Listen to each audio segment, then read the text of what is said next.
Paul came out of the vicarage gate and walked down a little path that led to the main street.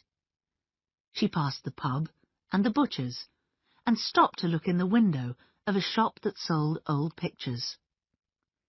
Suddenly she saw Dora Bunner going into the Bluebird Cafe. At once, Miss Marple decided that she needed a cup of coffee. She pushed open the door of the cafe and went in. "Oh, good morning, Miss Marple," said Dora Bunner. "Do sit down here. I'm quite alone." Miss Marple sat down in a blue armchair, and she and Dora Bunner started to chat about the weather. A bored-looking waitress came and took their order for coffee and cakes. "I met a very pretty girl as we were leaving Miss Blacklock's house the other day," said Miss Marple. "She said she does gardening." "Oh, yes, Philippa Hames," said Miss Bunner. "Such a nice, quiet girl. A lady, if you know what I mean. She's a widow. Her husband was killed in Italy."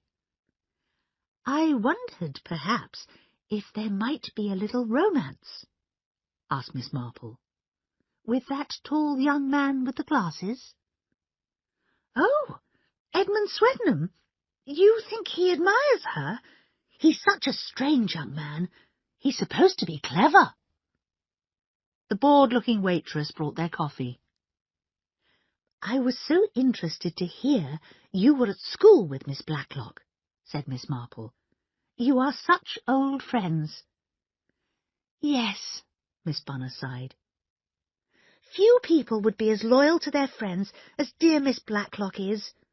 Those days seem so long ago. She was such a pretty, light-hearted girl and enjoyed life so much. It all seemed so sad." "Life can be hard," said Miss Marple, although she had no idea what had seemed so sad. "Sad illness bravely suffered. I always think of that poem. True courage and patience. Nothing is too good for dear Miss Blacklock. She deserves whatever good things come to her." "Money," said Miss Marple, "can make one's life much easier." "Money!" cried Miss Bunner. "Most people can't imagine what it's like not to have money. They don't know what it's like to be really hungry and trying to get a job and being told you're too old. And you've got to pay your rent or you're out in the street." "I wrote to Letty. I saw her name in the paper, Miss Letitia Blacklock. I hadn't heard of her for years. She'd been secretary, you know, to that very rich man, Girdler. She was always a clever girl, the kind to do well, not because of her looks, but her character. And I thought perhaps she'll remember me. And she's one of the people I could ask for a little help. I mean, she knew me. I'd been at school with, she knew me." Tears came into Dora Bunner's eyes. "And then Lottie came and took me away, said she needed someone to help her. How kind she was, how sympathetic. I'd do anything for her. I try very hard, but sometimes I make mistakes and say foolish things. But she's very patient. She always pretends that I am useful to her. That's real kindness." Miss Marple said gently, "Yes, that's real kindness." "I used to worry about what would happen to me if something happened to Miss Blacklock. But one day she told me she'd left me some money in her will, and all her beautiful furniture." "I'm not really as stupid as I look," continued Miss Bunner. "Miss Blacklock is too trusting. That Patrick, twice he's got into debt and got money out of her. She's too generous to him." "He's such a handsome young man," said Miss Marple. "He's too fond of making fun of people," said Dora. "I'm sure he was involved in that terrible shooting. I think he knew that young man. And I'm worried about that door, the detective saying it had been oiled, because, you see, I saw—" "Most difficult for you," said Miss Marple sympathetically. "You don't want to criticise anyone to the police." "That's right!" cried Dora Bunner. "You see, I found Patrick in the garden the other day. Patrick was there, holding a feather and an oily cup. And he jumped most guiltily when he saw me and said, 'I was just wondering what this was doing here.' But how did he find a thing like that, unless he was looking for it? And, if you ask me, I believe that Patrick changed something about that lamp in the sitting room to make the lights go out, because I remember clearly that it was the shepherdess lamp, not the shepherd. And the next day—" She stopped suddenly. Miss Marple turned and saw Miss Blacklock standing behind them. "Coffee and chat, Bunny," said Miss Blacklock sharply. "Good morning, Miss Marple. Cold, isn't it?" The door of the cafe opened, and Bunch Harmon rushed in. "Hello," she said. "Am I too late for coffee?" "No, dear," said Miss Marple. "Sit down and have a cup." "We must get home," said Miss Blacklock to Dora. "Have you done your shopping?" Her voice was friendly again. "Yes, thank you, Letty. I just need to buy some aspirin." When Miss Blacklock and Miss Bunner had left, Bunch asked, "What were you talking about?" Miss Marple did not reply at once. Then she said, "I was just thinking that people are very like each other." "Who are you thinking about, Aunt Jane?" asked Bunch. "People in St. Mary Mead?" "Mostly. I was really thinking about Nurse Ellerton. Really an excellent, kind woman. She took care of an old lady, seemed really fond of her. Then the old lady died, and another came, and she died. Nurse Ellerton had poisoned them. They hadn't long to live, she said, and one of them was in a lot of pain. So she killed them out of kindness. No, they had left her a lot of money. She liked money, you know. And then there was that young man, Mrs. Pusey at the newspaper shop's nephew. He brought home stolen things.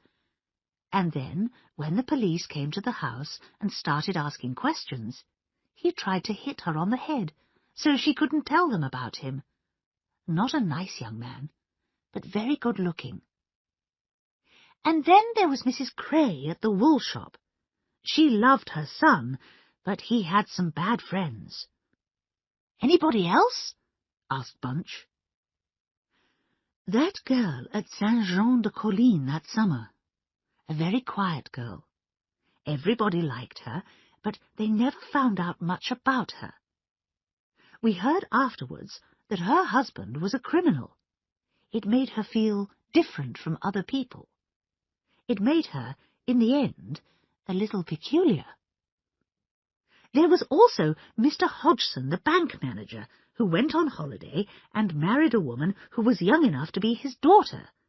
He didn't know anything about her except what she told him, and that definitely wasn't true."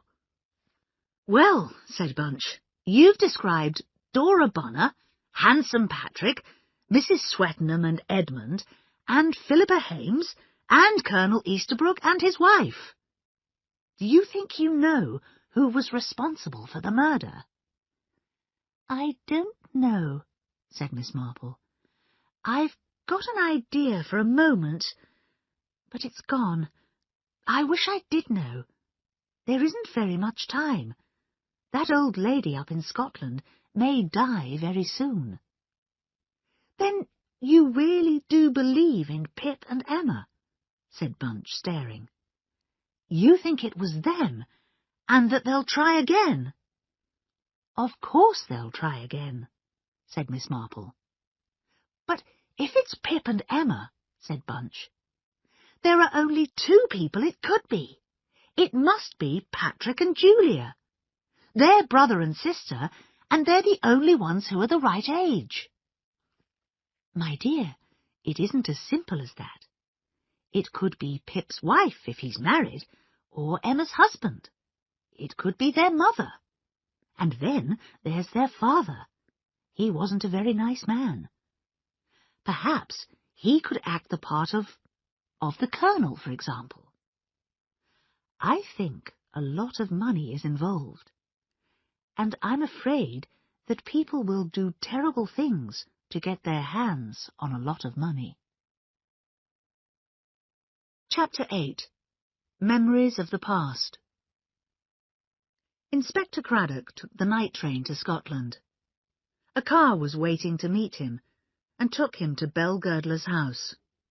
He was served breakfast, and then a tall, middle-aged woman in a nurse's uniform came in. She introduced herself as Sister McClelland. "Mrs. Girdler is ready to see you," she said. "I'd better warn you about what will happen. She will talk and enjoy talking, and then, quite suddenly, she will become very tired. In preparation for your visit, I've given her a drug to keep her awake. When she gets tired, send for me." "How exactly is Mrs. Girdler's health?" asked Craddock. "She's dying. She only has a few more weeks to live." Craddock was shown into a large bedroom where a fire was burning. An old lady lay in a bed. There were lines of pain on her face, but also lines of sweetness. And there was, Craddock noticed, a surprisingly playful look in her blue eyes. "Well," she said, "it's not often that I receive a visit from the police. I hear Letitia Blacklock wasn't much hurt by the attempt to take her life. How is my dear Blackie? It's a long time since I've seen her. I suppose you want to ask about the money." "Why did your husband leave his money like that?" "You mean, why did he leave it to Blackie?" "Not for the reason you've probably been thinking." The playful look in Mrs. Girdler's eyes grew brighter. "Randall was never in love with her, and she wasn't with him. I think Randall thought of Blackie as a kind of younger brother. He depended on her judgment, which was always excellent. Letitia Blacklock would never do anything that was dishonest. She's a very fine character. I've always admired her. Her sister was an invalid. She never saw people or went out. So when the girl's father died, Letitia gave up her job to go home and look after her. Randall was angry, but it made no difference." "How long was that before your husband died?" "A couple of years, I think. Randall made his will before she left the company, and he didn't change it. He said to me, 'We've no one of our own.'" "But that's not quite true, is it, Mrs. Girdler?" said Craddock. "He had a sister." "Oh, Sonia, but they quarrelled years ago. He didn't like the man she married, Dmitri Stamfordis. Randall said he was a criminal, but Sonia was madly in love with him." "And Randall and Sonia never made up their quarrel?" "No. She was angry because he had tried to prevent the marriage. But I got a letter from her about 18 months afterwards. She wrote from Budapest. She told me to tell Randall that she was extremely happy and that she just had twins. She intended to call them Pip and Emma. Then she went right out of our lives.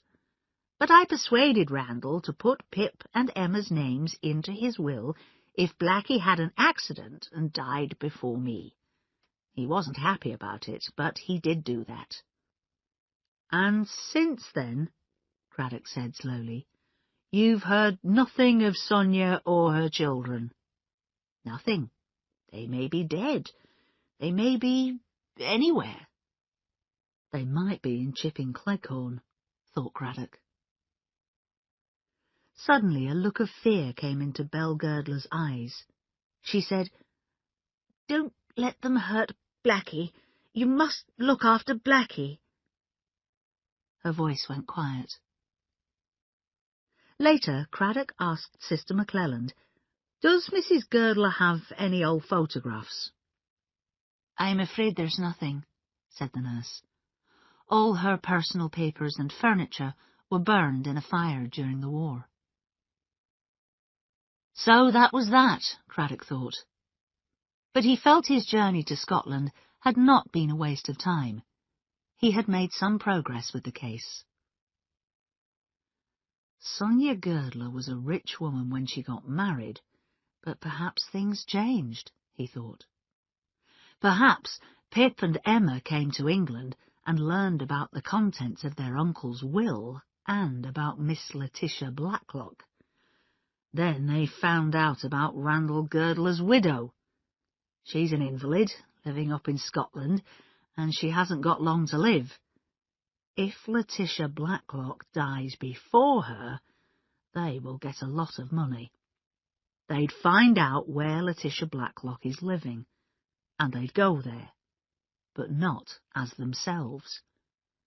I'm sure that Pip, or Emma, or both of them, are in Chipping Cleghorn now. In the kitchen at Little Paddocks, Miss Blacklock was giving instructions to Mitzi. "It's Miss Bunner's birthday, and some people will be coming to tea.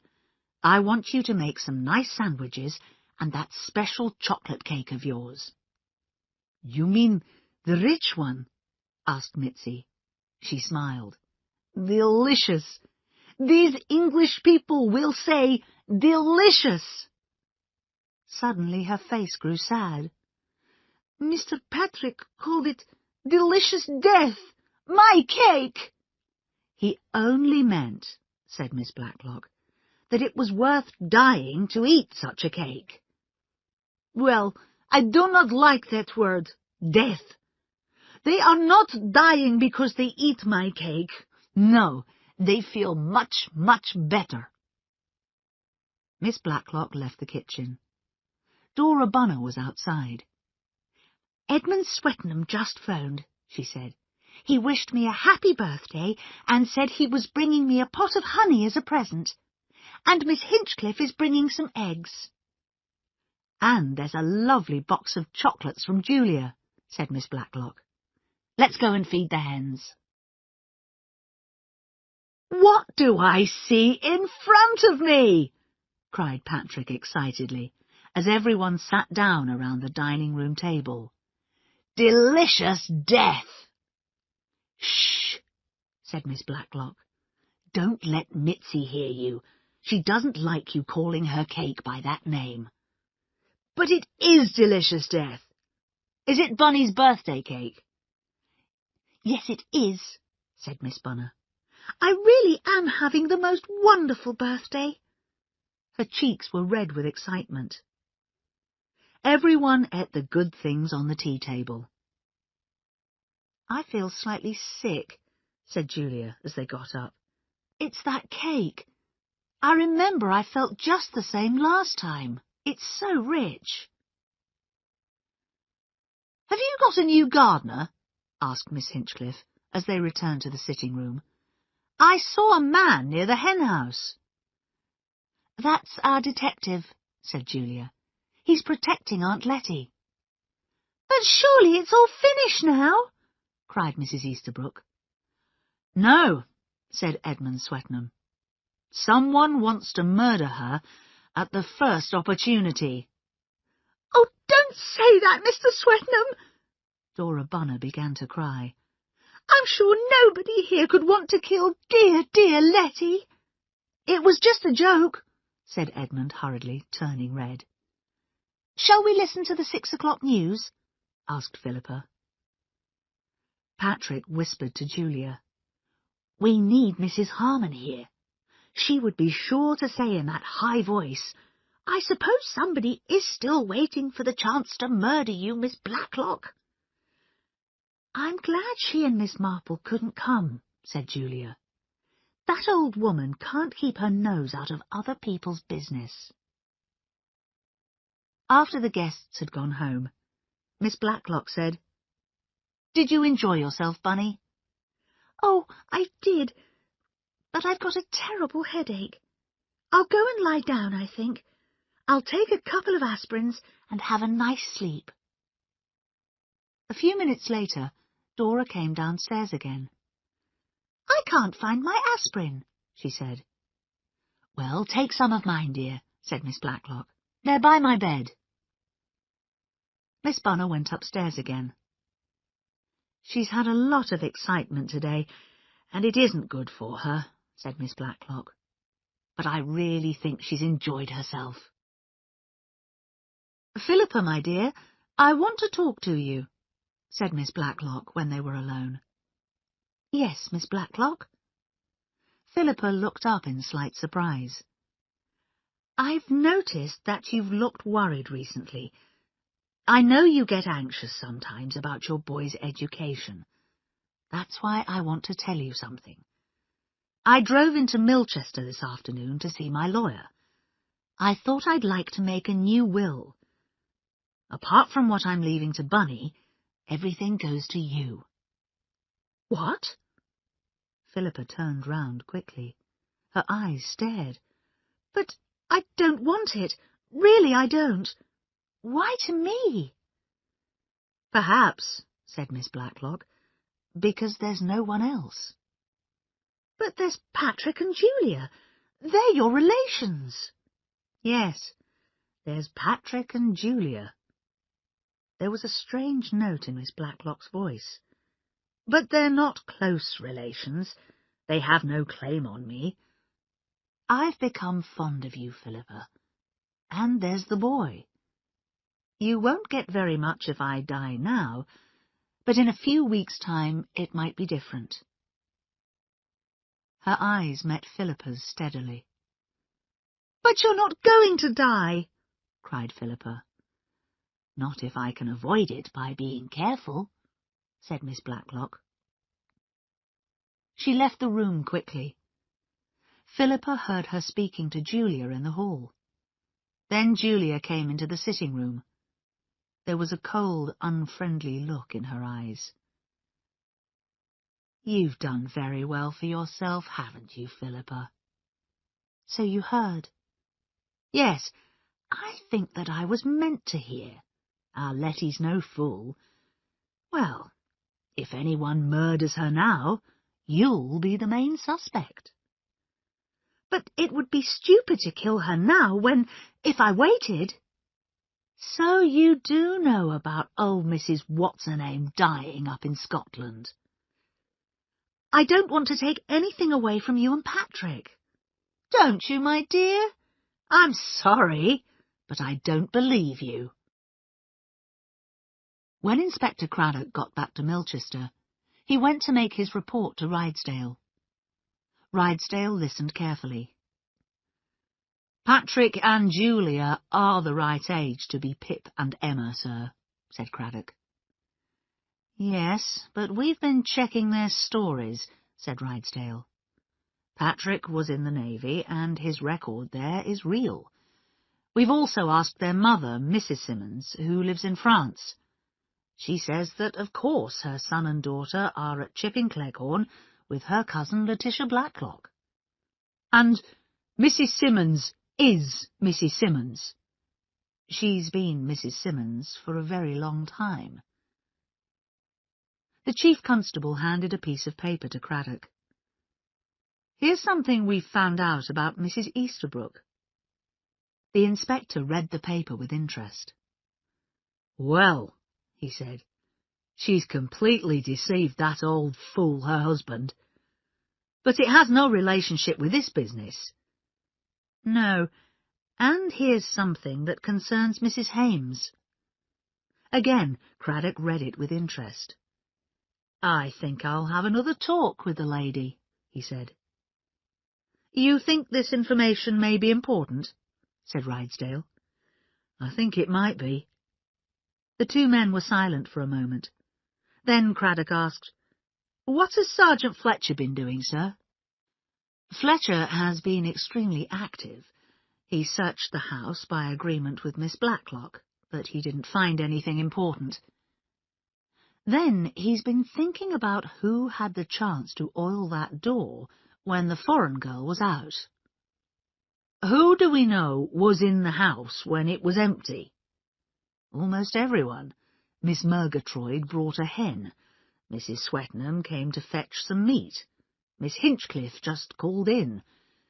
Mrs. Easterbrook was taking her dogs for a walk and called to see Miss Blacklock. And the Colonel went there with a book on India that Miss Blacklock wanted to read. We don't know about Edmund Swetnam. He said he visited occasionally with messages from his mother. Rydesdale continued, with a slight smile. Miss Marple has also been active. Fletcher reports that she had morning coffee at the Bluebird Cafe. She's been to Sherry with Miss Murgatroyd and Miss Hinchcliffe, and to tea at Little Paddocks. She's admired Mrs. Swetnam's garden and looked at Colonel Easterbrook's souvenirs from India. She may be able to tell us if Colonel Easterbrook is a real colonel or not. She'd know, I agree. He seems all right, but we'd have to check with the Indian officials. We need to act quickly, sir, said Craddock. Mrs. Girdler is a dying woman. That means our murderer can't afford to wait. And there's another thing. He, or she, must know we're checking everybody. And that takes time, said Rydesdale, with a sigh. So that's another reason for hurry. If Belle Girdler dies... He stopped as a constable entered. There's a phone call from Constable Legg from Chipping Cleghorn, the constable said. Put him through, said Rydesdale. He picked up the phone, and his face grew very serious as he listened. He put the phone down. It's Dora Bunner, he said. She wanted some aspirin. She took some from a bottle beside Letitia Blacklock's bed. There were only a few pills left in the bottle. She took 2 and left 1. The doctor's got that one and is sending it to be examined. He says it's definitely not aspirin. She's dead. Yes. She was found dead in her bed this morning. She died in her sleep, the doctor says. He thinks she was poisoned. Aspirin pills by Letitia Blacklock's bed, said Craddock. The clever, clever devil. Patrick told me that Miss Blacklock threw away a half bottle of sherry and opened a new one. She probably didn't think of doing that with an open bottle of aspirin. Who was in the house this time, within the last day or two? Rydesdale looked at him. Everybody was there yesterday, he said. There was a birthday party for Miss Bunner. Miss Marple was waiting for Miss Blacklock in the sitting-room at Little Paddocks. She had brought a note from Reverend Harmon about the arrangements for Dora Bunner's funeral. She looked around and thought about what Dora Bunner had said in the Bluebird Cafe. Dora had said that Patrick had changed something on the lamp to make the lights go out. What lamp? And how had he changed it? She probably, Miss Marple decided, meant the small lamp on the table by the wall. It was a figure of a shepherd which had been a candle holder, but had been made into an electric lamp. What had Dora Bunner said? I remember clearly that it was the shepherdess lamp, and the next day... Certainly it was a shepherd now. Miss Marple remembered that when she and Bunch had come to tea, Dora Bunner had said that the lamp was one of a pair. Of course, a shepherd and a shepherdess. It had been the shepherdess on the day of the hold-up, and the next day it had been the other lamp, the shepherd. And Dora Bunner thought that Patrick had changed them. Why? Miss Marple looked at the lamp in front of her. The flecks ran along the table, then down over the edge of the table to the wall. There was a small switch halfway along the flecks. Patrick Simmons, a handsome young man who young and older women liked. Could Patrick Simmons be Pip? The door opened and Miss Blacklock came in. She looked, thought Miss Marple, many years older. All the life and energy had gone out of her. "I'm very sorry interrupting you like this," said Miss Marple. "I've brought you a note from Reverend Harmon." She held it out, and Miss Blacklock took it and opened it. "Reverend Harmon is a very understanding man," she said quietly. Her voice broke suddenly, and she started to cry. Miss Marple sat quietly. Miss Blacklock sat up at last. Her face was wet with tears.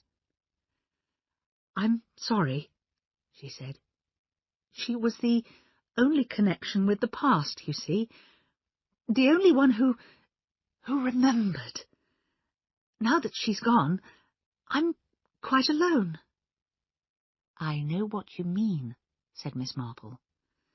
"I have nephews and nieces and kind friends, but there's no one who knew me as a young girl. I've been alone for quite a long time now." There was the sound of a man's voice in the hall.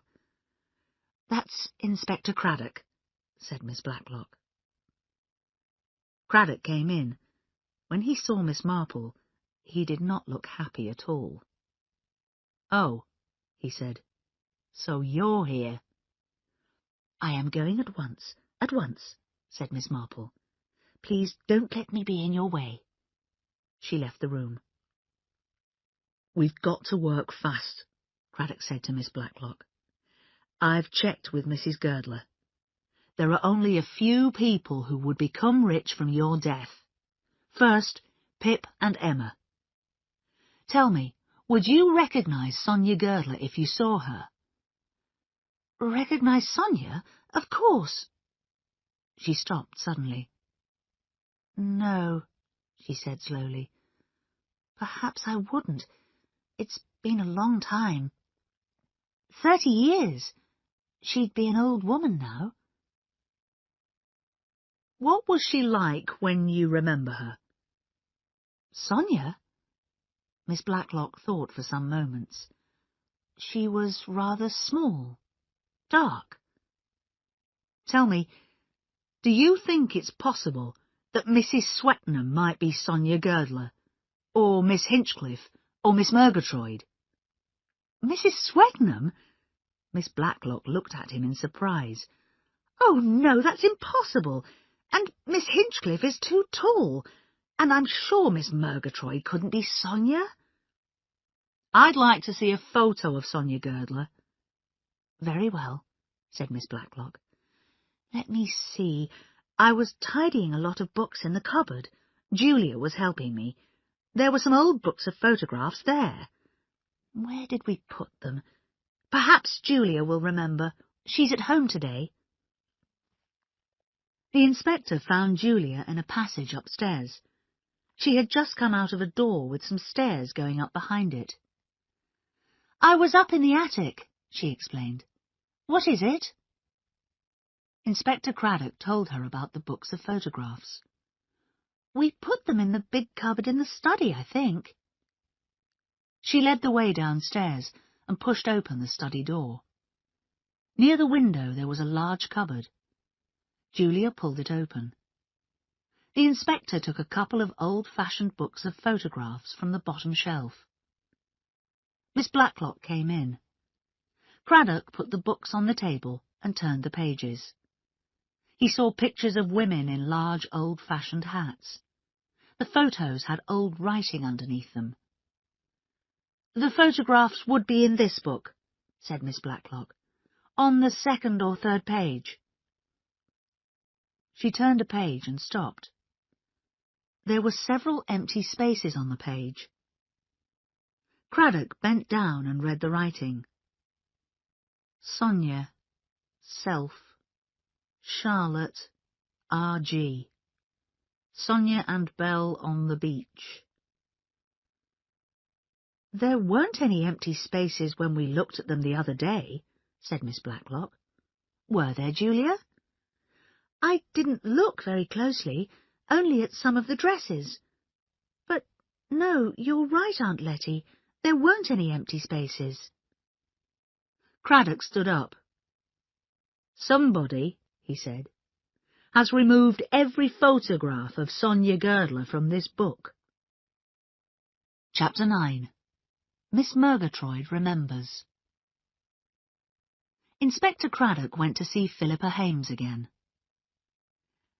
I think you told me, Mrs. Hames, that your husband was killed fighting in Italy.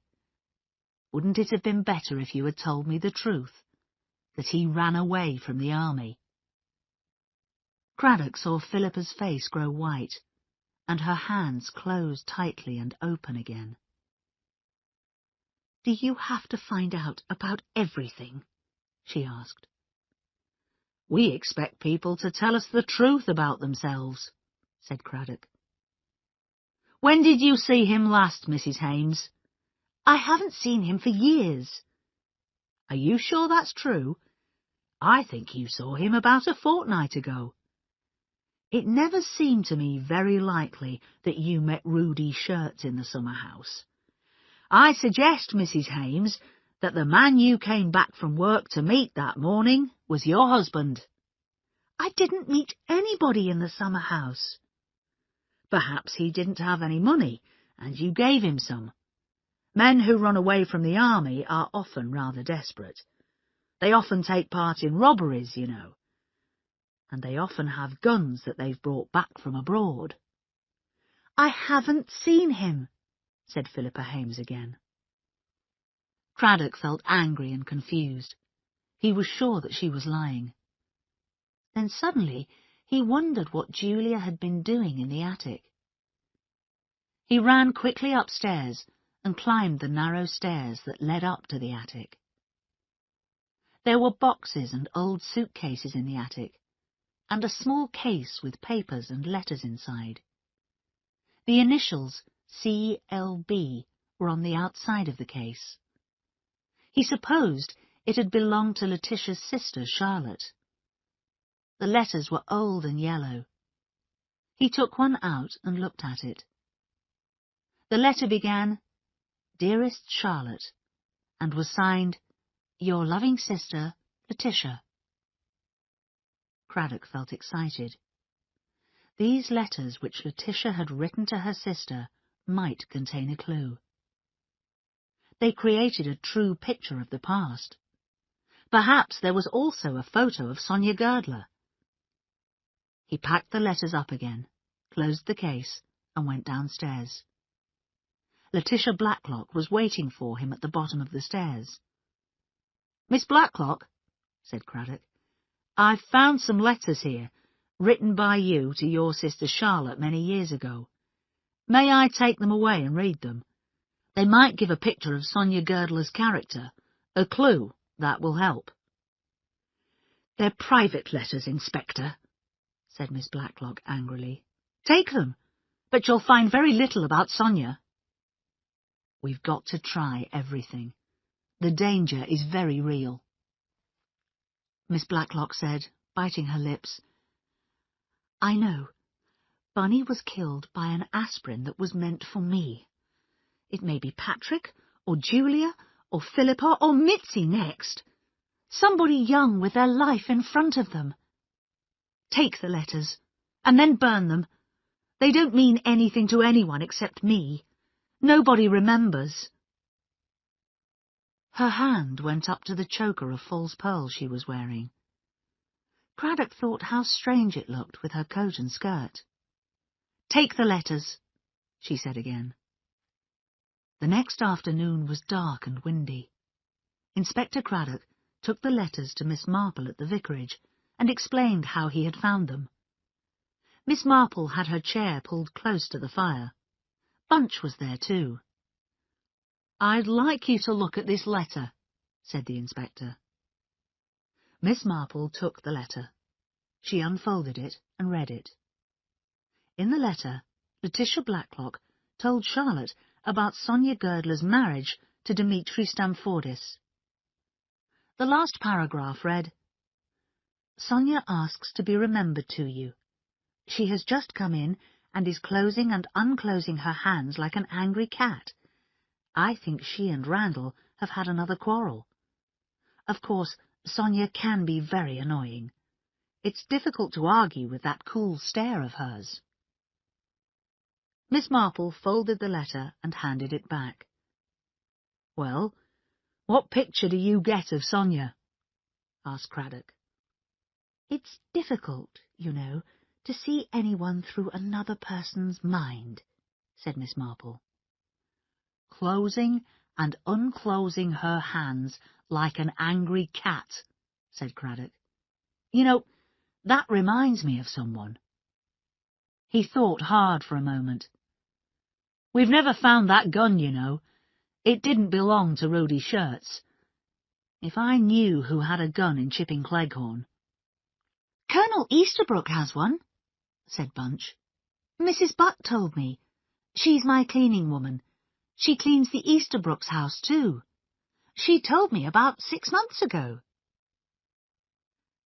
Colonel Easterbrook went up to Little Paddocks to leave a book there one day, said Craddock. It wasn't impossible for him to oil that door. But I've stopped worrying about Pip and Emma. I'm concentrating on Sonia. I wish I knew what she looked like. There were 1 or 2 photos with these letters, but none of the photos was of her. How do you know? Do you know what she looked like? She was small and dark, Miss Blacklock said. Really? Said Miss Marple. That's very interesting. There was one photo that reminded me of someone. A tall, fair girl with her hair on top of her head. I don't know who she was, but it wasn't Sonia. I hoped there might be a photo of Dimitri Stamfordis, but there wasn't. The telephone rang. Bunch got up and went out into the hall. She came back a few moments later. It's for you, Inspector. Slightly surprised, the inspector went out to the hall. He shut the door of the sitting room carefully behind him. Craddock, Rydesdale here. I've been looking through your report about Philippa Hames. She states that she hasn't seen her husband since he ran away from the army. Yes, sir, said Craddock, but in my opinion she was lying. I agree with you, said Rydesdale. Do you remember that about 10 days ago a man was hit by a lorry while he was saving a child? He was taken to Milchester Hospital and died yesterday. He was Captain Ronald Hames. Philippa Hames's husband? Yes. He'd got an old Chipping Cleghorn bus ticket on him, and quite a lot of money. So he did get money from his wife. I always thought he was the man Mitzi heard talking to Philippa Hames in the summer house. But surely, sir, that lorry accident was before— Yes, said Rydesdale. He was taken to Milchester Hospital on the 28th. The hold-up at Little Paddocks was on the 29th, so he didn't have any connection with it. But his wife doesn't know that. Perhaps she thought he was involved. That's why she kept quiet about him. He was her husband. It was a brave thing to do, wasn't it? Rescuing that child from the lorry. Yes, very brave. His son needn't be ashamed of him now. And the young woman will be able to marry again. You'd better go and tell her. Bunch Harmon was going out for the evening. I'll put a lamp beside you, she said to Miss Marple. It's so dark in here. There's going to be a storm, I think. She lifted a small lamp to the other side of the table. As the flex pulled across the table, the Harmon's cat jumped up. It bit through the flex so violently that it became frayed. Bad cat, said Bunch. Miss Marple put out a hand to turn on the lamp. It doesn't turn on there. You have to press that switch halfway along the flex. Wait, let me take these flowers away. Bunch lifted a bowl of roses across the table. The cat knocked playfully against her arm, and she spilled some of the water out of the vase. It fell on the frayed area of the flex. Miss Marple pressed the small switch on the flex. There was a flash and a small bang in the place where the water had made the frayed flex wet. "Oh dear," said Bunch, "it's fused, and now I suppose all the lights in here are off." She tried them. "Yes, they are. It's all that cat's fault." "Aunt Jane, what's the matter? Did it frighten you?" "No, I've just realised something." "I'll go and fix the fuse and get another lamp." "No, dear, I don't want any more light. I just want to sit quietly and think about something. Hurry, dear, or you'll miss your bus." When Bunch had gone, Miss Marple sat quietly for about 2 minutes. Then she pulled a piece of paper towards her. She wrote first, "Lamp," and put a heavy line underneath it. After a time, she wrote another word, and then more notes. In the rather dark sitting room of Boulders, Miss Hinchcliffe and Miss Murgatroyd were having an argument about the shooting. "But, Hinch, I can't remember anything," said Miss Murgatroyd. "Now listen, Amy Murgatroyd, we're going to think about this properly. You can't hold open a door, wave a torch, and shoot with a gun all at the same time." "But he did have a gun," said Miss Murgatroyd. "I saw it. It was there on the floor beside him." "When he was dead, yes, but he didn't fire it." "Then who did?" asked Miss Murgatroyd. "That's what we're going to find out. It was the same person who put a couple of poisoned aspirin pills by Letty Blacklock's bed. But let's go back to the attempt on Letty Blacklock. Now, think hard and try and remember what you saw." "But I didn't see anything." "Use your brain, Amy," said Miss Hinchcliffe. "Where were you when the lights went out?" "You were behind the door. You were the only person who could see into the room. The rest of us couldn't see anything because the torch was shining into our eyes. But the door was between you and the torch." "But the torch was going round and round." "Showing you what? It rested on faces, didn't it?" Yes, it did. I saw Miss Bunner and Mrs. Harmon." "Good, Amy. Now, when you've thought about who you did see, we can get on to the important point. Was there anyone you didn't see?" Miss Murgatroyd shut her eyes. She said softly to herself, "The flowers on the big table, the big armchair. The torch didn't come round as far as you, Hinch. Mrs. Harmon, yes." The telephone rang sharply. Miss Hinchcliffe went to answer it. The obedient Miss Murgatroyd, her eyes closed, was remembering the night of the 29th. The torch sweeping slowly round, a group of people, the windows, the sofa, Dora Bunner, the wall, the table with the lamp. "But that's extraordinary," said Miss Murgatroyd. "What?" Miss Hinchcliffe was shouting angrily into the telephone. "The dog's at the station? Since this morning?" She banged down the phone. "Our dog's been at the station since this morning, with no water. I'm going to get her right away." She rushed out. Miss Murgatroyd followed, speaking excitedly. "But listen, Hinch, a most extraordinary thing. I don't understand it." Miss Hinchcliffe had run out of the door to the garage. "We'll continue with this when I come back," she called. "I'm in a hurry now. I can't wait for you to come with me." She pressed the starter of the car and backed out of the garage. "But listen, Hinch, I must tell you." The car moved quickly forwards. Miss Murgatroyd's voice followed it on a high, excited note. "But Hinch, she wasn't there!" Chapter 10. Looking for Miss Marple. Dark storm clouds had been gathering in the sky. As Miss Murgatroyd stood looking after the car, the first big drops of rain began to fall. Miss Murgatroyd went out to the clothesline in the garden, where she had hung some blouses some hours before. Oh dear, and they were nearly dry. She turned her head as she heard someone approaching. Then she smiled a pleased welcome. "Hello. Do go inside. You'll get wet." "Let me help you. Here's your scarf. It's fallen on the ground.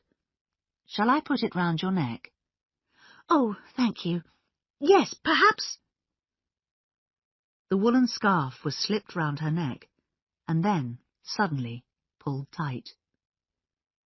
Miss Murgatroyd's mouth opened, but no sound came out. On her way back from the station, Miss Hinchcliffe stopped the car to pick up Miss Marple, who was hurrying along the street. "Hello," she shouted. "You'll get very wet. Come and have tea with us. Mind the dog, she's rather nervous." Miss Marple got in, and Miss Hinchcliffe drove to Boulders. A crowd of eager hens surrounded the ladies as they got out. "Why hasn't Amy given them their corn?" said Miss Hinchcliffe. She led Miss Marple into the cottage. "Amy!" A noise was coming from the garden. "What's the matter with that dog?" said Miss Hinchcliffe. She went into the garden, and Miss Marple followed. The dog was pushing its nose into something that was lying on the ground. Miss Hinchcliffe walked across the grass and looked down. The face was blue, and the tongue was sticking out. Miss Marple put her arm around Miss Hinchcliffe. "I'll kill whoever did this to Amy," the younger woman said in a low, quiet voice. "If I get my hands on her." "Her?" said Miss Marple, questioningly. "Yes, I think I know." She stood for another moment, looking down at her dear friend, and then turned towards the house. Her voice was dry and hard. "We must ring the police," she said. "It's my fault that Amy's lying out there. I made a game of it, but murder isn't a game." She told Miss Marple about the conversation she and Amy had been having before she left to go to the station. "She called after me, you know, just as I was leaving. That's how I know it's a woman and not a man. If only I'd listened. Perhaps she was outside there then. Yes, of course, coming to the house. And there were Amy and I shouting at each other. She heard it all." "You haven't told me what your friend said." "Just one sentence. She wasn't there." She paused. "You see? One of those three women, Mrs. Swetnam, Mrs. Easterbrook, and Julia Simmons, wasn't there. She wasn't there in the sitting room because she'd gone out through the other door and was in the hall." "Yes," said Miss Marple. "I see." "Tell me, exactly how did Miss Murgatroyd say the words? Did she say she wasn't there? Or did she say she wasn't there? Or she wasn't there?" "I don't know." Miss Hinchcliffe shook her head. "I can't remember. Does it make any difference?" "Yes," said Miss Marple. "It makes a lot of difference." The postman brought 2 letters to Chipping Cleghorn that afternoon. One was addressed to Philippa Hames and was from her son, Harry. The second letter was for Miss Blacklock. It was written in an unfamiliar handwriting. Dear Cousin Letty, I hope it will be all right for me to come to you on Tuesday. I wrote to Patrick 2 days ago, but he hasn't answered. My train arrives at Chipping Cleghorn at 6:15, if that's convenient. With love, Julia Simmons. Miss Blacklock read the letter with great surprise. Then she handed it to Philippa. I'd like you to read this. Philippa read it with a puzzled expression on her face. I don't understand. Nor do I. Call Patrick and Julia. Philippa went to the bottom of the stairs and called. Patrick came running down the stairs and entered the room. Hello, Aunt Letty, he said cheerfully. Do you want me? Yes, I do. Perhaps you'll give me an explanation of this, asked Miss Blacklock. Patrick took the letter and read it. I meant to contact her, but I forgot. How stupid I am. This letter, I suppose, is from your sister, Julia. Yes. Yes, it is.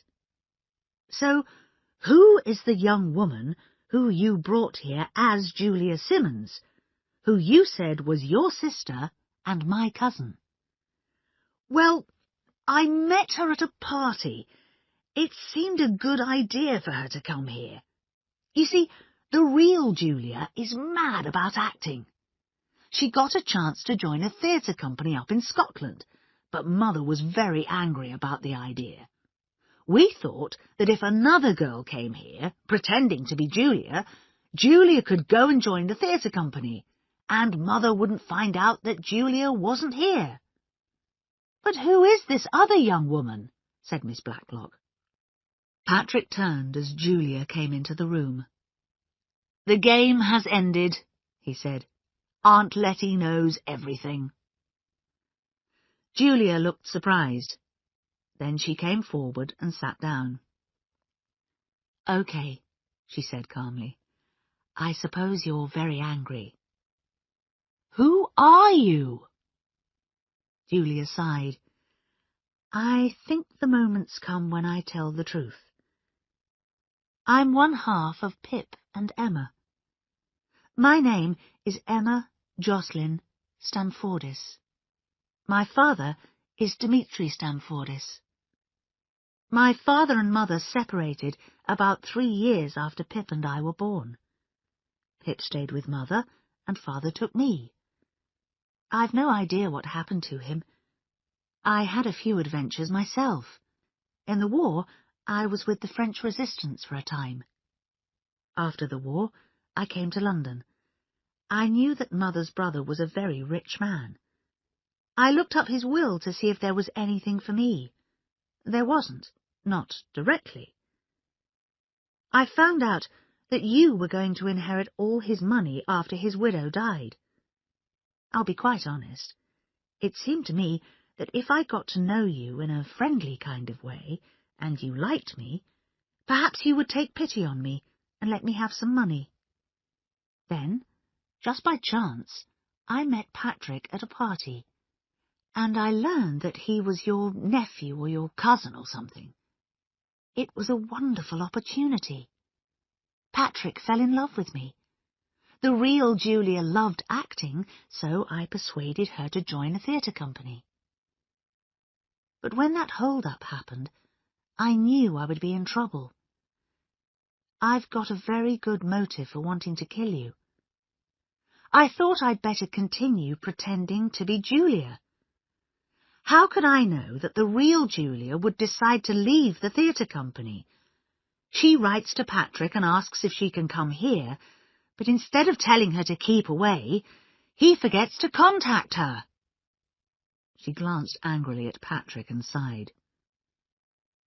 Pip and Emma, said Miss Blacklock softly. I never believed they were real. You're Emma, she said. Where's Pip? Julia looked into her eyes with an innocent stare. "I don't know," she said. "I have no idea." "I think you're lying, Julia. When did you last see him?" "I haven't seen him since we were both 3 years old," said Julia clearly. "That's when my mother took him away." "Julia," said Miss Blacklock, "I call you that because I'm used to it. You were with the French Resistance, you say? Then I suppose you learned to shoot." Again those cool blue eyes met hers. "I can shoot very well. But I didn't shoot at you, Letitia Blacklock. If I had shot at you, I wouldn't have missed." Outside, there was the sound of a car driving up to the door. A few minutes later, Mitzi put her head round the door. "It's the police again," she said. Craddock came in. He looked so serious that they all stared at him nervously. This was a new Inspector Craddock. "Miss Murgatroyd has been murdered," he said. "She was killed not more than an hour ago." He looked at Julia. "You, Miss Simmons, where have you been all day?" "In Milchester. I've just got in." "And you?" said the inspector to Patrick. "Did you both come back together?" Yes, we did," said Patrick. "No," said Julia. "It's no good, Patrick. That's the kind of lie that will be found out at once. The bus people know us well. I came back on the earlier bus, Inspector. I went for a walk." "In the direction of Boulders?" "No, I went across the fields." He stared at her, and Julia stared back. Before anyone could speak, the telephone rang. Miss Blacklock picked it up. "Yes?" "Who?" "Oh, Bunch. What? No, she hasn't. I've no idea." "Yes, he's here now." She lowered the phone. "Mrs. Harmon would like to speak to you, Inspector. Miss Marple hasn't come back to the vicarage, and Mrs. Harmon is worried." Craddock took the telephone from Miss Blacklock. Bunch's voice was shaking like a child's. "I'm worried, Inspector. Aunt Jane's out there somewhere, and I don't know where. And they say that Miss Murgatroyd's been killed. Is it true?" "Yes, it's true, Mrs. Harmon. Miss Marple was there with Miss Hinchcliffe when they found the body. She left there about half an hour ago. So she isn't with you?" "No, she isn't," said Bunch. "I'm frightened, Inspector." "So am I," thought Craddock. "I'll come round to you at once," he said. "Oh, do. There's a piece of paper. She was writing on it before she went out. I don't know if it means anything." Craddock put the phone down. Miss Blacklock said anxiously, "Has something happened to Miss Marple? Oh, I hope not. She's so old and weak." She stood pulling with her hand at the pearls round her neck. "Whoever's doing this must be mad, Inspector, quite mad." Suddenly, the choker of pearls broke under Miss Blacklock's nervous fingers. The large white pearls rolled all over the room. "My pearls! My pearls!" she cried out. The pain in her voice was so real that everyone looked at her in surprise. She turned, her hand to her throat, and rushed, crying, out of the room. Philippa began picking up the pearls. "I've never seen her so upset about anything," she said. "Of course, she always wears them. Do you think that Randall Girdler gave them to her? They're not real." Craddock was going to reply, "Real? Of course not." But then he stopped. The pearls were very large and white. They looked false. They must be false. But if they were real, they would be worth a lot of money, especially if Randall Girdler had given them to her. Would they be worth murdering someone for? Inspector Craddock went round to the vicarage, where Bunch and her husband were waiting for him with anxious faces. "Did she say she was coming back here?" asked Bunch. "She didn't actually say so," said Craddock slowly. "She was talking to Sergeant Fletcher when I last saw her, just by the gate, and then she went through it and out. She slipped away very quietly. Fletcher may know something. Where's Fletcher?" Craddock rang up Boulders. Then he rang up the police station in Milchester, but Fletcher wasn't at either place. Bunch brought a piece of paper to him. He spread it out on the table. The writing was shaky and not easy to read. "Lamp, violets, where is the bottle of aspirin? Delicious death," Bunch read. "That's Mitzi's cake. Sad illness bravely suffered. Pearls. And then Lottie. No, Letty. Her E's look like O's. Does it mean anything?" Bunch asked. "Anything at all. I can't see any connection. What does she mean about pearls?" "I don't know," said Craddock. "But the pearls aren't important now. We must find Miss Marple before it's too late. And where is Sergeant Fletcher?" As Craddock left the vicarage and went back to his car, a voice spoke to him out of the wet bushes. "Sir," said Sergeant Fletcher. "Sir?" Chapter 11. At Little Paddocks. Dinner had ended at Little Paddocks. It had been a silent and uncomfortable meal. Miss Blacklock had come downstairs again, but she had stopped trying to be cheerful. Mitzi had announced that she was frightened and that she was going to lock herself in her room, so Julia had cooked the dinner instead. Now they were in the sitting room, with coffee on the small table by the fire. Nobody seemed to have anything to say. At 8:30, Inspector Craddock telephoned. "I shall be with you in about a quarter of an hour's time," he said. "I'm bringing Colonel and Mrs. Easterbrook and Mrs. Swetnam and her son with me." "Have you found Miss Marple?" asked Miss Blacklock. "No," said the inspector, and put down the phone. Julia took the coffee cups back to the kitchen. To her surprise, she found Mitzi there. "See what you have done in my nice kitchen," said Mitzi. "You have ruined all my pans. I only use this pan for eggs, and you have used it for frying onions." The doorbell rang. Julia went to the door and opened it. It was Miss Hinchcliffe. "Good evening," she said in her deep voice. "Sorry to burst in. I expect the inspector's telephoned." "He didn't tell us you were coming," said Julia, leading the way to the sitting room. "He said I needn't come, but I wanted to." "Turn all the lights on," said Miss Blacklock, "and put more coal on the fire. I'm cold, horribly cold. Come and sit here by the fire, Miss Hinchcliffe." "Mitzi's come down again," said Julia. "Has she? Sometimes I think that girl's mad, quite mad." The sound of a car was heard outside.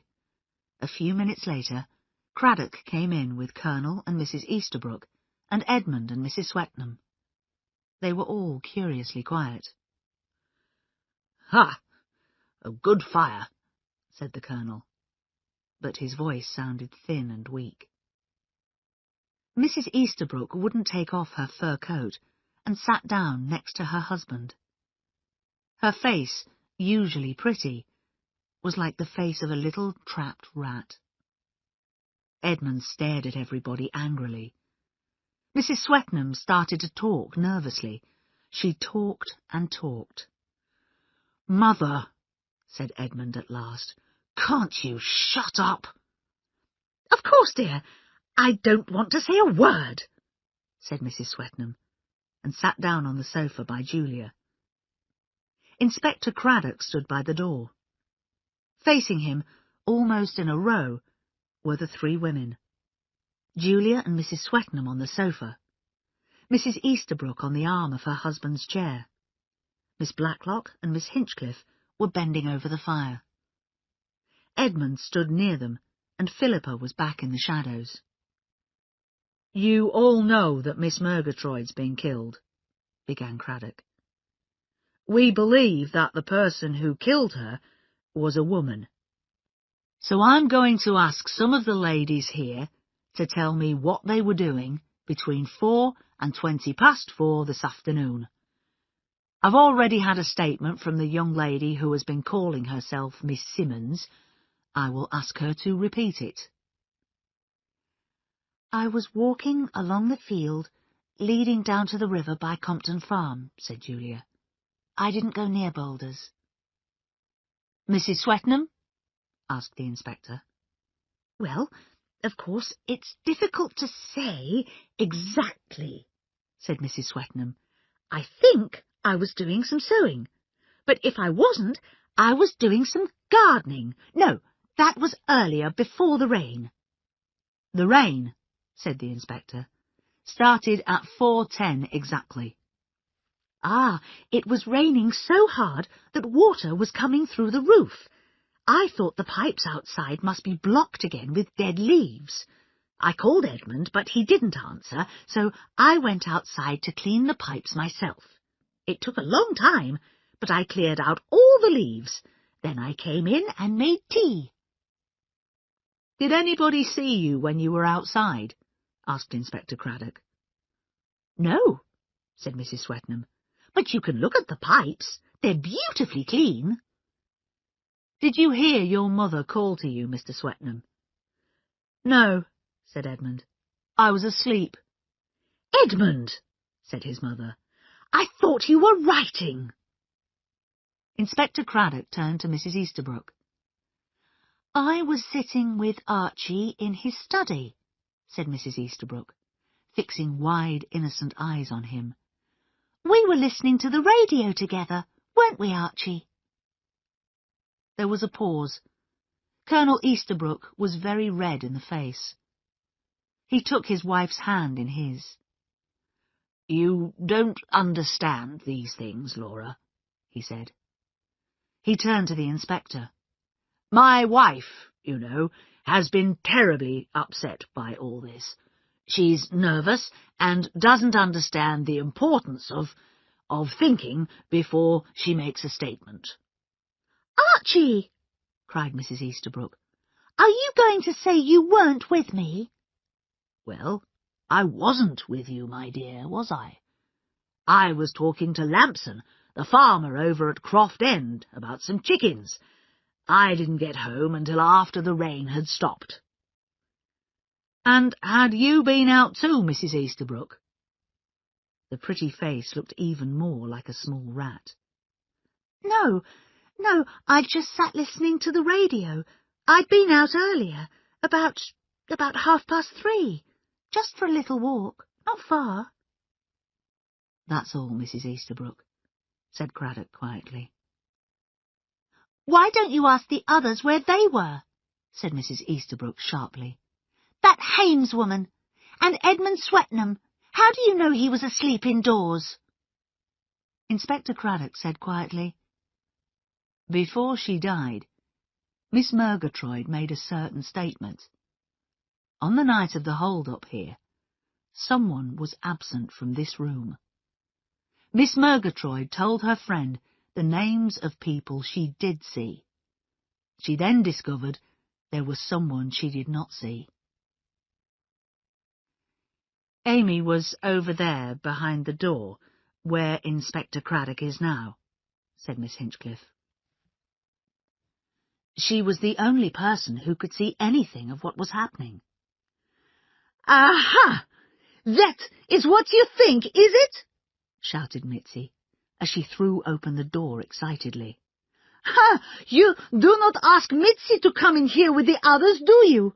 I am only Mitzi in the kitchen. Let her stay where she belongs. But I tell you that Mitzi can see things as well as anyone, and perhaps better. Yes, better. Yes, I see things. I saw something the night of the burglary. I saw something, and I did not quite believe it. I think to myself, I will not tell what I have seen, not yet. I will wait. And when everything had calmed down, you meant to ask for a little money from a certain person, eh? Said Craddock. Mitzi turned on him like an angry cat. And why not? Especially if one day there will be money, much, much money. Oh, I have heard things. I know about this Pippennemmer, this secret society which she looked at Julia, works for. Yes, I was waiting before I asked for money, but now I am afraid. So I will tell what I know. All right, said the inspector. What do you know? I will tell you, said Mitzi. On that night, I am not in the kitchen cleaning silver, as I said. I am already in the dining room when I hear the gun. I look through the keyhole. The hall is black, but the gun goes off again, and the torch falls, and it swings round as it falls. And I see her. I see her there close to him with the gun in her hand. I see Miss Blacklock. Me? Miss Blacklock sat up in surprise. You must be mad. But that's not possible, cried Craddock interrupted, with a voice as cold and sharp as a knife. Isn't it, Mr. Swetnam? And why not? Because it wasn't Miss Blacklock who was standing there with the gun. It was you, wasn't it? You took Colonel Easterbrook's gun. You made the arrangement with Rudy Shirts. When the lights went out, you hurried through the oiled door. You shot at Miss Blacklock, and then you killed Rudy Shirts. A few seconds later, you were back in the sitting room. For a moment, Edmund could not speak. Then he said, That's a crazy idea. Why me? What motive had I got? If Miss Blacklock dies before Mrs. Girdler, 2 people inherit her money, remember? The 2 that we know of as Pip and Emma. Julia Simmons is Emma. And you think I'm Pip? Edmund laughed. That's crazy. He isn't Pip. The voice came from the shadows in the corner. Philippa Hames came forward, her face pale. I'm Pip. You, Mrs. Hames? Yes. Everybody has been thinking that Pip was a boy. Julia knew, of course, that her twin was another girl. I don't know why she didn't say so this afternoon. Family loyalty, said Julia. I suddenly realized who you were. I'd had no idea until that moment. I'd had the same idea as Julia, said Philippa, her voice shaking a little. After I lost my husband and the war ended, I wondered what I was going to do. My mother died years ago. I found out about my Girdler relations. Mrs. Girdler was dying, and after her death, the money would go to a Miss Blacklock. I found out where Miss Blacklock lived, and I came here. I hoped that Miss Blacklock might, perhaps, help me with Harry's education. And then, Philippa spoke faster, that hold-up happened and I began to be afraid, because I thought that the only person with a motive for killing Miss Blacklock was me. She stopped and pushed her fair hair back. Craddock suddenly realized that the photograph in the box of letters was a picture of Philippa's mother. They looked the same. He knew, too, why the mention of closing and unclosing hands had seemed familiar. Philippa was doing it now. "Miss Blacklock has been good to me," said Philippa. "Very, very good to me. I didn't try to kill her. I never thought of killing her. But I'm Pip," she added. "You see, you needn't suspect Edmund any more." "Needn't I?" said Craddock. "Edmund Swetnam's a young man, perhaps, who would like to marry a rich wife. But she wouldn't be a rich wife unless Miss Blacklock died before Mrs. Girdler. So he had to make sure that happened. Didn't you, Mr. Swetnam?" "It's a lie!" Edmund shouted. And then, suddenly, a sound was heard from the kitchen. A long, high scream of terror. "That isn't Mitzi!" cried Julia. "No," said Inspector Craddock. "It's the murderer." When the inspector had started shouting at Edmund Swetnam, Mitzi had left the sitting-room quietly and gone back to the kitchen. She was running water into the sink when Miss Blacklock entered. "What a liar you are, Mitzi," said Miss Blacklock. "And that isn't the way to wash up. Wash the silver first and fill the sink right up. You haven't got enough water in there." Mitzi turned the taps on obediently. "You are not angry at what I say, Miss Blacklock?" she asked. "Shall I go and say to the inspector that I made it all up?" "He knows that already," said Miss Blacklock pleasantly. Mitzi turned off the taps. As she did so, 2 hands came up behind her head and forced it down into the sink. Mitzi fought and struggled, but Miss Blacklock was strong, and her hands held the girl's head firmly under water.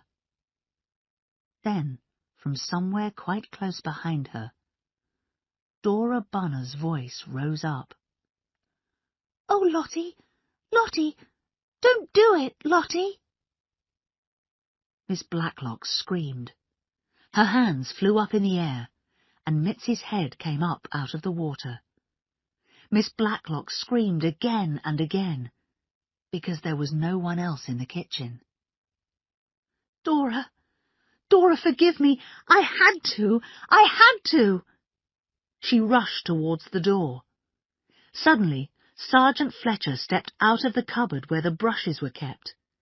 Miss Marple stepped out behind him. "I'm very good at imitating people's voices," said Miss Marple. "I witnessed your attempt to drown this girl, madam," said Sergeant Fletcher. "I must warn you, Letitia Blacklock." "Charlotte Blacklock," corrected Miss Marple. "That's who she is, you know. Under that choker of pearls she always wears, you'll find the mark left by the operation." "Operation?" "Operation for goiter. I've known about it for some time." Charlotte Blacklock sat down by the table and began to cry. "Why did you do that?" she said. "Make Dora's voice come. I love Dora. I really love Dora." Inspector Craddock and the others had crowded in the doorway. As soon as Mitzi could speak, she started to praise herself. "I did that well, didn't I?" she said. "I am clever. I am brave. Oh, I am brave. I was nearly murdered too." Miss Hinchcliffe rushed towards Charlotte Blacklock, but Sergeant Fletcher held her back. "No, no, Miss Hinchcliffe. Let me get at her," Miss Hinchcliffe was saying. "Just let me get at her. She killed Amy Murgatroyd." Charlotte Blacklock looked up. "I didn't want to kill her. I didn't want to kill anybody. I had to. But it's Dora I care about. Oh, Dora, Dora! And once again she dropped her head on her hands and cried. Chapter 12. Evening at the Vicarage. Miss Marple sat in the tall armchair at the vicarage. Bunch was on the floor in front of the fire, with her arms around her knees. Reverend Julian Harmon was there too. Inspector Craddock was enjoying a drink and looking very relaxed. Julia, Patrick, Edmund and Philippa were also in the room. "When did you first think that Miss Blacklock had arranged the hold-up, Aunt Jane?" asked Bunch. "Well, at the beginning I was deceived like everyone else. I thought that someone really did want to kill Letitia Blacklock." "Did that Swiss boy recognize her?" asked Bunch. "Yes. He'd worked in Dr. Adolf Koch's private hospital in Bern," said Craddock. "Koch was a world-famous specialist in operations for goiter.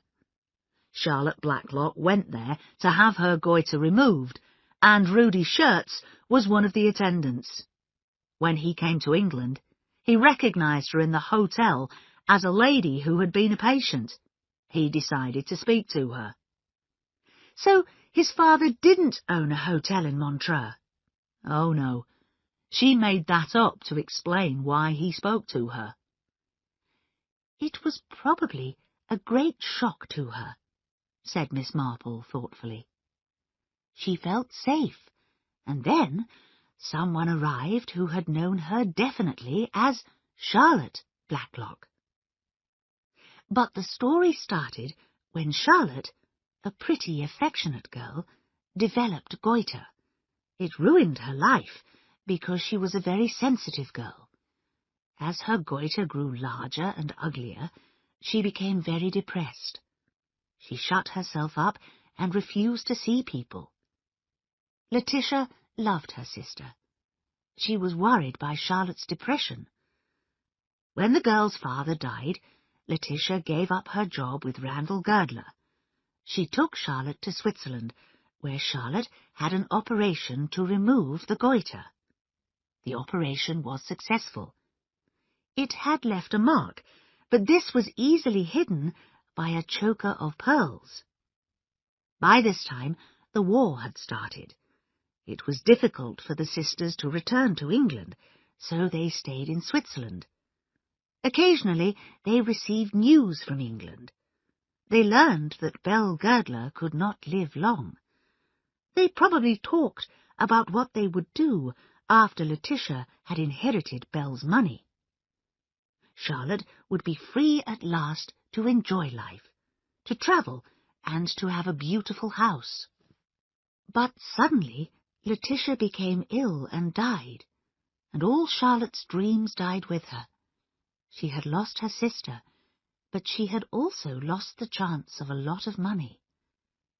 Then she had an idea. The money was meant to come to Letitia. Why shouldn't Charlotte pretend that Charlotte had died and Letitia was alive? She bought a house in a part of England that was quite unknown to her. Everyone knew her as Letitia Blacklock. It was really very easy because so few people had ever really known Charlotte. She settled down at Little Paddocks and met her neighbours. Then she got a letter from her 2 young cousins, asking dear Letitia if they could come and stay with her. She accepted with pleasure the visit of 2 young cousins she had never seen, and they accepted her as Aunt Letty. Everything was going well. And then she made a big mistake. She got a letter from Dora Bunner, an old school friend. She had been really fond of Dora, because Dora reminded her of her happy school days. So she went to see her. Dora was no doubt very surprised. She'd written to Letitia, and the sister who came to see her was Charlotte. Charlotte told Dora what she had done, and Dora thought it was absolutely right that dear Lottie should receive the money that was meant for Letty. Lottie had suffered bravely and patiently for a long time, and now she deserved a reward. So Dora came to live at Little Paddocks, and very soon Charlotte began to understand that she had made a terrible mistake. Dora was often confused. Sometimes, by mistake, she called Charlotte Lottie instead of Letty. Then something worse happened. Charlotte was recognized and spoken to by Rudy Shirts at the Royal Spa Hotel. She became very worried about him. Perhaps he would tell everyone that she was not Letitia. So she decided to kill him. She told Rudy Shirts that she wanted to arrange a joke hold-up at a party. She paid him well to act the part of the robber. She gave him the advertisement to put in the paper and arranged for him to visit the house. She took Colonel Easterbrook's gun out of his drawer when she was visiting his house.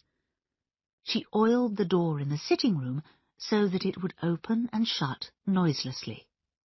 It probably seemed like a game, but it wasn't. She went out just after 6 to shut up the hens. She let Shirts into the house then, and gave him the mask and gloves and the torch. At 6:30 she was ready by the small table, with her hand on the cigarette box. When the clock began to strike, everyone looked at it. Only one person, Dora, kept looking at Miss Blacklock. And she told us, in her first statement, exactly what Miss Blacklock had done. She'd picked up the vase of violets. She'd previously cut the flex of the lamp, so it was almost cut through. She picked up the violets, spilled the water, and switched on the lamp. Everything fused, and the lights went out. "Just like the other afternoon at the vicarage," said Bunch. "Yes, my dear." And I was puzzled about those lights. I'd realized that there were 2 lamps, a pair, and that one had been changed for the other, probably during the night. "That's right," said Craddock. "When Fletcher examined the lamp the next morning, it was fine. The flex wasn't frayed." I'd understood what Dora Bunner meant by saying it had been the shepherdess the night before, said Miss Marple. But I had thought at first that Patrick was responsible. But Dora Bunner saw Letitia pick up the violets. "And she saw what she described as a flash and a bang," interrupted Craddock. "And of course, when dear Bunch spilled the water onto the flex here, I realized at once that it was Miss Blacklock who fused the lights because only she was near that table." "And the violets died because there was no water in the vase," said Craddock. "That was a mistake. She forgot to fill it up again. But I suppose she thought nobody would notice. As soon as the lights went out, she went out through the oiled door and behind Shirts. She had put on her gardening gloves and had the gun in her hand. She fired quickly twice, and then, as he swung round, she held the gun close to his body and shot him. She dropped the gun, then went back into the sitting room. She cut her ear. I don't quite know how." "Nail scissors, I expect," said Miss Marple. "Just a small cut on the ear lets out a lot of blood." That was very good psychology, of course. The blood running down over her white blouse made it seem certain that she had been shot at. After the discovery of the oiled door, we started to look for someone with a motive to kill Letitia Blacklock. And there was someone with a motive, and Miss Blacklock knew it. Philippa. I think she recognized Philippa almost at once. She had seen pictures of her mother, Sonia Girdler. Strangely, Charlotte became very fond of Philippa. She told herself that when she inherited the money, Philippa and Harry could live with her. But when the inspector found out about Pip and Emma, Charlotte became worried. She didn't want anyone to suspect Philippa. She tried her best to protect her. She told you that Sonia was small and dark, and she hid the photos of Sonia. But it was Dora Bunner who was the real danger, Miss Marple continued. Every day, Dora became more forgetful and talked more. Sometimes she called Miss Blacklock Lottie. The day we had coffee in the Bluebird Cafe, I had the odd impression that Dora was talking about 2 people, not one, and of course she was. At one moment she spoke of her friend as not being pretty, but then she said she was pretty and light-hearted. I think Charlotte heard a lot of that conversation when she came into the cafe that morning. Charlotte realized that life could not be safe for her while Dora Bunner was alive. She loved Dora. She didn't want to kill her, but she couldn't see any other way. The strange thing was that she did her best to make Bunny's last day a happy one, the birthday party, and the special cake. "Delicious death," said Patrick. Yes, it was rather like that.